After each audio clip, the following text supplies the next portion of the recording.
Growth outlook for Asia, especially countries like India, which has been hit by weak industry and reform delays.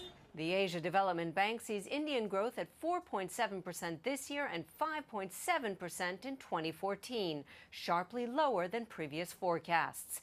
It also trimmed China's growth forecast to 7.6% this year and 7.4% next year. Asian markets have been hurt this summer by signals the U.S. Federal Reserve will pull back on its massive monetary stimulus program, which pumped billions of dollars into Asia and led to a building spree. But don't expect a 1997-style crisis in the region, says the ADB, which believes Asia's currency reserves are strong enough to withstand the current volatility. I caught up with the ADB's chief economist, Chan-Yong Ri. First of all, I think unlike 1997, many Asian countries learned how to handle this kind of crisis and turmoil.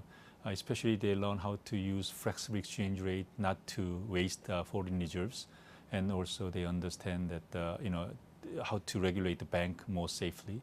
And more than anything else, if you just look at their short-term liability versus foreign exchange levels, reserves, they have a much larger foreign reserves to cover these problems. So at this moment, it's not just for the liquidity problem, and many investors are worrying about whether their long-term growth momentum will continue.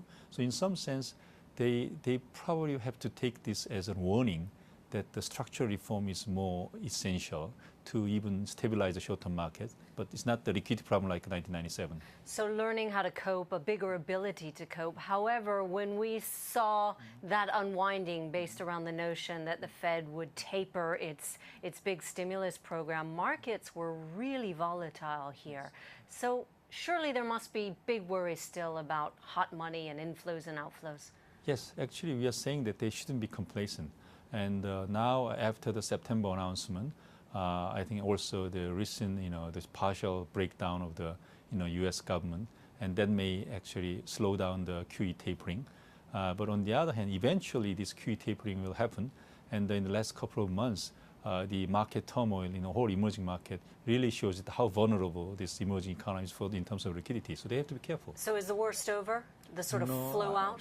No, I think when the U.S. really start to this tapering, and I really hope that they can solve this debt ceiling issue. So even assuming away that problems, when U.S. economy recovery is forming, so tapering will happen, interest will go up, and capital outflow in some sense will gradually start to move out from some of the Asian economies. One major issue to deal with, the Fed, also China's slowing growth. What's going to be the overall impact on the region?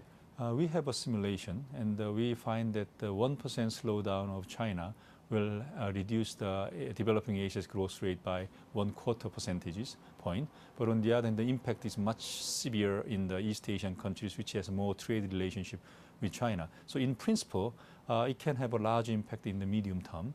But at this moment, the impact is not yet realized. And at the same time, we believe that our simulation is based on the historical data. But if China becomes quite successful in transforming from export orientation to domestic demand growth, then it can also import more from the ASEAN countries. So it has a pros and cons. But overall, we shouldn't expect that China will grow by 2-digit growth rate. One other key issue, India. Is it over the worst? How pessimistic or maybe optimistic are you? That really depends on the Indian government's policy reaction, because India is a very closed economy. Actually, if you're just thinking about why they have a current account deficit, and their gold import is as big, almost half of their current account deficit. So it's not a liquidity issue. It's more like the structural issue why they have a higher inflation, high budget deficit. So as long as Indian government address this structural issue, I don't think they will have any problem like 1991, because they have a large foreign reserves. But if they do not address this issue, then people will keep on importing gold. And if they delay the infrastructure project and the reform is delayed, then I think this problem can be serious.